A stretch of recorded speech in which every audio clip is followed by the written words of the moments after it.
네, 안녕하십니까. 이번 시간에는 그 31번 문제를 풀어보도록 하겠습니다. 31번이 이제 시장 조사 방법의 이제 결정 기준을 세 가지를 쓰라고 했습니다.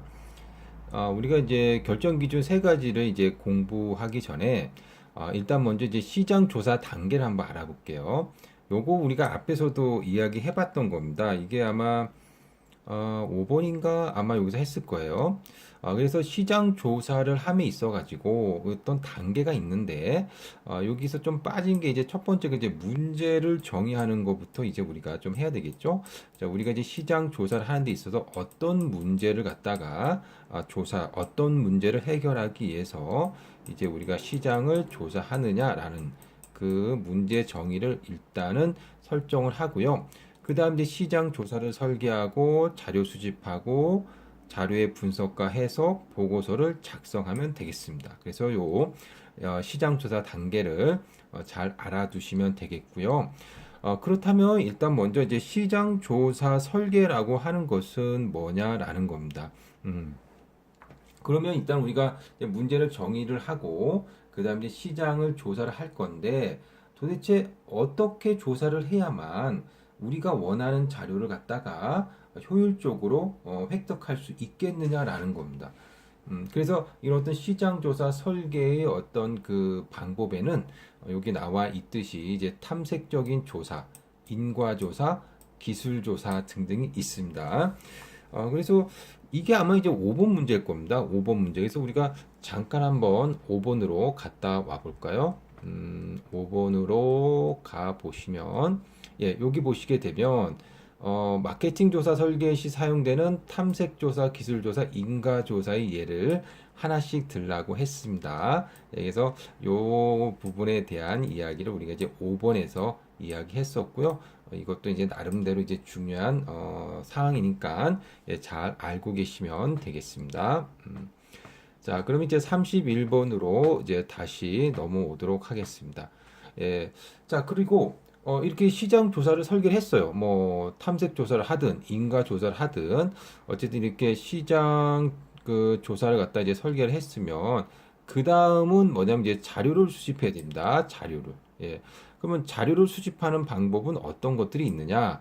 예, 1차 자료와 2차 자료가 있다라는 겁니다. 자, 1차 자료는 내가 직접 얻은 자료고요. 2차 자료는 이미 다른 사람이 획득해 놓은 자료라고 보시면 되겠죠.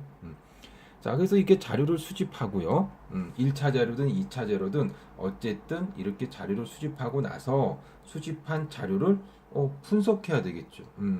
분석하고 해석하고 그러고 나서 조사한 결과가 어떻다라는 것을 갖다가 이제 보고서를 작성하시면 되겠습니다.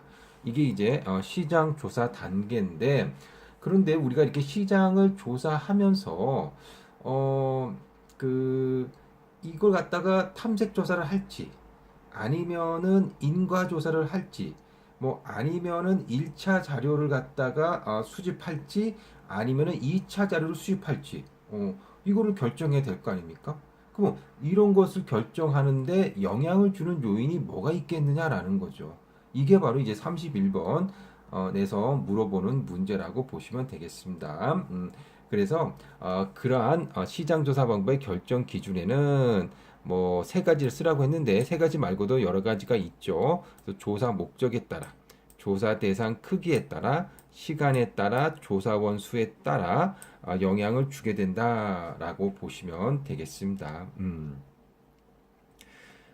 그래서 뭐 예를 들어서 조사 목적이라고 한다면은 뭐 예를 들어서 어떤 기업이 어떤 시장에 새롭게 진입하려고 하는 건지 그래서 새로운 시장에 가가지고 새로운 제품으로 이제 판매를 시작하기 전에 시장 조사를 하는 건지 아니면은 기존 제품을 단순히 개선을 하려고 하는데 어떤 방향으로 개선하면 좋을까를 갖다가 고객에게 이제 물어보기 위해서 시장 조사를 하는 건지 아니면은 뭐 경쟁사를 조사하기 위해서인지 아니면은 소비자의 어떤 트렌드 변화를 조사하기 위해서인지 뭐 여러 가지가 있겠죠.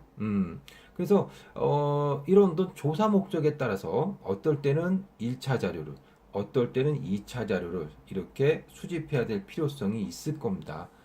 그래서 어쨌든 조사 목적에 따라서 그 조사 방법이 이제 달라질 수 있다는 거고요. 그 다음에 조사 대상 크기에 따라서 달라질 수 있습니다. 모집단이 뭐 굉장히 많은 숫자다. 뭐 예를 들어 서울시를 대상으로 한다. 그럼 굉장히 모집단이 크겠죠. 하지만 그게 아니라 뭐 예를 들어서 뭐 흑석 초등학교, 뭐 초등학교 학생들 그 중에서도 뭐 6학년 학생들 뭐 그러봤자 뭐 한 100명에서 한 200명 될 거 아니겠습니까? 초등학교 6학년 학생들을 대상으로 한다. 그러면은 그 모집단이 적기 때문에 우리가 조사하는 방법이 달라질 수가 있다라는 겁니다. 그 다음에 시간에 따라 그래서 뭐 이제 보고서를 작성해야 될 시간이 얼마 남지 않았다 라든가 혹은 아니면은 뭐 시간이 여유 있게 많이 남았다든가 그래서 어떻게 남아 있는 시간에 따라 가지고 어떤 방법을 갖다가 선택해야 될지도 결정될 수가 있고요. 조사원 수에 따라서 영향을 받게 될 수도 있겠죠. 조사원이 많으면 많은 조사를 할 수도 있고요. 그 다음에 많은 수의 어떤 그 피조사인을 갖다가 만나가지고 조사를 할 수도 있겠죠. 하지만 조사원 수가 작으면 아무래도 좀 그 조사의 어떤 방법이 좀 축소가 될 수밖에 없을 겁니다. 자, 어쨌든 이게 이제 31번 문제이고요. 자, 그 다음에 그 32번을 보도록 하겠습니다. 폐쇄형 질문의 단점을 세 가지 쓰시오 그랬습니다. 우리가 이제 앞에서 30번 문제를 보면 우리가 이제 30번이 이제 방금 전에 우리가 30번은 풀어봤는데 폐쇄형 질문의 유형을 이렇게 물어본 겁니다. 그래서 폐쇄형 질문이라고 하는 것은 예, 아니오로 대변되는 두 가지 종류의 답을 요구하는 질문이다라는 말을 했습니다. 자, 그러면 이 폐쇄형 질문의 단점은 뭐냐라는 거죠. 그래서 그 예, 아니오로 가는 그러니까는 어떻게 보면 선택을 하라는 겁니다. 예, 아니오인지 아니면 1번인지 2번인지 3번인지 4번인지 뭐 이런 게 이제 폐쇄형 질문이거든요. 그러니까 단점은 뭐냐라는 거죠. 첫 번째가 개방형 정보를 얻기가 어렵다라는 겁니다. 그러니까는 질문자가 선택한 답을 고르는 거기 때문에 그거 말고도 뭐 좀 추가적이고 그 다음에 좀 그 다른 생각을 갖다가 좀 얻을 수도 있는데 폐쇄형 질문이 아니라면 폐쇄형 질문이기 때문에 그러한 개방형 정보를 얻기가 어려운 거죠. 그 다음에 두 번째는 응답자의 충분한 의견 반영이 어렵다라는 겁니다. 뭐 당연하겠죠. 예. 질문자가 선택한 답만을 갖다가 선택하는 거기 때문에 응답자가 자신의 생각을 반영하기가 어려울 수밖에 없습니다. 그 다음에 응답 항목의 배열에 따라 응답이 달라지며 주요 항목이 빠지면 치명적이다라고 이렇게 되어 있습니다. 그래서 응답 항목에 따라 이제 그 응답이 이제 어떻게 보면 이제 달라질 수도 있다라는 겁니다. 그래서 이제 처음에는 그 제품에 대해서 이제 물어보는데 이 제품을 뭐 예를 들어서 이제 그 디자인이 뭐 마음에 드십니까? 라고 이렇게 이야기했는데 뒤에 가서는 이제 뭐 구매를 할 거냐 이렇게 물어봅니다. 그러면 디자인에 대해서는 좀 이쁘다고 생각한다면 나중에는 구매할 생각이 없었어도 뭐 앞에서 이제 그렇게 이야기했기 때문에 구매하겠다 이렇게 할 수도 있겠지만 뭐 예를 들어서 처음부터 구매를 할 의향이 있으십니까? 라고 물어본다면 뭐 아무래도 좀 달라질 수 있겠죠. 예. 자, 그래서 이 응답 항목의 어떤 순서에 따라 가지고 또 응답의 어떤 내용이 달라질 수도 있다라고 할 수가 있겠습니다. 자, 그 다음에 33번 볼게요. 설문지 작성 시 질문의 순서를 결정할 때 고려할 요소를 5가지 쓰시오라고 했습니다. 그러니까 우리가 그 가끔씩 이제 그 시장 조사를 하는 사람들을 만나면 이제 설문지를 주죠. 그러면 설문지 내용을 보게 되면 1번부터 뭐 짧으면 뭐 10번, 뭐 길면 뭐 한 3, 40번까지 이렇게 쭉 질문이 들어가 있는 설문지를 받는 경우가 있습니다. 자, 그러면 이 설문지 배열을 어떻게 해야지만 설문을 잘 작성을 할 거냐라는 건데, 첫 번째가 흥미를 유발하거나 쉽게 대답할 수 있는 질문을 앞에 배치한다는 겁니다. 그렇게 해야 되지 않겠습니까? 예. 그래서 너무 어려운 것부터 막 물어보게 되면, 이게 뭐야, 너무 어렵잖아, 나 안 할래요, 뭐 이렇게 되는 겁니다. 자, 그 다음에 두 번째, 개방형 질문에서 폐쇄형 질문으로, 전반적인 질문에서 구체적인 질문으로 배열을 한다라고 보시면 되겠습니다. 그래서 이제 그 개방형 질문에서 그러니까는 이 폐쇄형 질문 같은 경우는 조금 민감한 질문에 주로 이용을 하거든요. 예. 그래서 사람들이 좀 대답하기 곤란한 경우가 있잖아요. 그랬을 경우 그냥 예, 아니오로 대답을 한다거나 번호를 고르게끔 한다면 좀 더 잘 대답을 할 수가 있을 겁니다.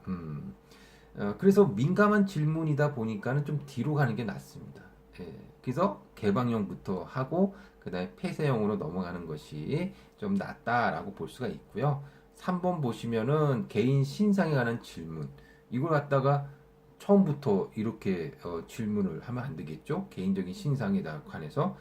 민감한 질문도 뒤에 배치를 하는 거고요. 그 다음에 질문들은 내용별로 묶어서 배열을 한다라는 겁니다. 어떨 경우는 이제 그 제품의 디자인에 대해서 물어봤다가 품질에 대해서 물어봤다가 가격은 또 어떻게 생각하느냐 뭐 이런 식으로 자꾸 여기 왔다 저기 왔다 하면 안 된다라는 거죠. 그 다음에 5번 응답자가 심사숙고해야 하는 질문은 뒤에 배치합니다. 이것도 당연하죠. 오래 생각해야만 답이 나올 수 있는 좀 고민스러운 어떤 질문에는 좀 뒤로 가는 게 낫다라는 겁니다. 앞에서부터 그러한 질문 해버리면 고민하다가 저 안 할래요 이렇게 되는 거고요. 하지만 앞에서는 쉬운 질문을 합니다. 30개 있으면 한 20 몇 번까지 했는데 이제 몇 개 안 남았는데 민감한 질문, 심사숙고에 대한 질문이 나왔다고 해가지고 앞에서 한 개 있는데 그만두기는 좀 그렇잖아요. 자, 그래서 이게 이제 그 질문 순서를 결정할 때 고려할 요소를 간단하게 우리가 이야기한 거고요. 그 다음에 이제 34번 보겠습니다. 이 최근성 효과라고 하는 건데 이게 문제를 보니까 시간적으로 끝에 제시된 정보가 판단하는데 중요한 역할을 한다라는 겁니다. 우리도 이제 그럴 경우가 좀 종종 있죠. 예, 그래서 앞에 그러니까는 그 최근에 있는 정보가 좀 더 나에게 영향을 준다라는 겁니다. 좀 멀리, 좀 시간적으로 좀 떨어져 있을 때 얻은 그런 정보보다는 최근에 얻은 정보가 아무래도 나에게 영향을 줄 수 있는 거죠. 이게 이제 우리는 최근성 효과라고 하는데, 제가 이제 이 최근성 편견이라고 하는 걸 이제 사진을 찍어 놨습니다. 그래서 읽어 보시면 금방 이해가 되실 걸로 생각이 듭니다. 예를 들어서 뭐 이게 뭐 펀드를 갖다가 뭐 이야기하는데 예를 들어 어떤 펀드를 보니까 뭐 꾸준하게 이렇게 오릅니다. 꾸준하게 뭐 많이는 오르지는 않지만 이런 A라는 펀드가 있고 B라는 펀드는요 뭐 좀 올랐다가 뭐 떨어졌다가 뭐 이렇게 또 뭐 최근에는 또 많이 올랐다. 그러면 최근에 많이 올랐네라고 생각해가지고 이 B라는 펀드를 살 가능성이 있다라는 거죠. A는 뭐 별로 안 올랐네 뭐 이렇게 생각하죠. 근데 이제 평균을 내보게 되면 이 B는 떨어진 경우도 많기 때문에 B가 오히려 수익성이 나쁠 수도 있거든요. 하지만 최근에 어떤 그 오른 것만 보고 B라는 펀드를 선택하는 그러한 어떤 편견이 있을 수 있다라는 거죠. 자, 그 다음에 이제 35번을 보도록 하겠습니다. 등간 척도와 비율 척도에 대해서 설명하고 그 예를 드시오. 자, 여러분들 등간 척도라고 하는 건 뭐냐? 일단 순위를 부여합니다. 순위를 부여하는데 절대적인 원점은 존재하지 않는다라는 거죠. 예, 대표적인 게 바로 온도입니다. 온도. 자, 0도가 있고요. 그 다음에 뭐 10도가 있다. 그 다음에 20도가 있다. 그러면 여러분들 당연히 0도보다는 10도가 더 따뜻하죠. 10도보다는 20도가 더 따뜻하죠. 순위를 부여합니다. 하지만 0도라고 해가지고요. 기온이 없는 게 아니죠. 즉 열이 없는 게 아닙니다. 0도라고 해서 그런 게 아니라 더 밑에 있는 것도 있습니다. 마이너스 10도, 마이너스 20도도 있잖아요. 그죠? 예. 근데 0이라고 해가지고, 이게 아무것도 없는 상태가 아니다라는 겁니다. 이게 이제 온도, 즉 등간 척도라고 보시면 되겠고요. 그래서 비율 계산은 무의미하다라고 한 게 이런 얘기입니다. 예를 들어서, 0도였는데 10도다. 그러면 10도가 10배 더 따뜻하다? 이렇게 말하기 좀 그런 거죠. 10도인데 20도하고 비교를 해보니까 2배가 더 따뜻하다? 이렇게 이야기를 하지 않는다라는 겁니다. 이게 그래서 비율 계산은 무의미하다라는 거죠.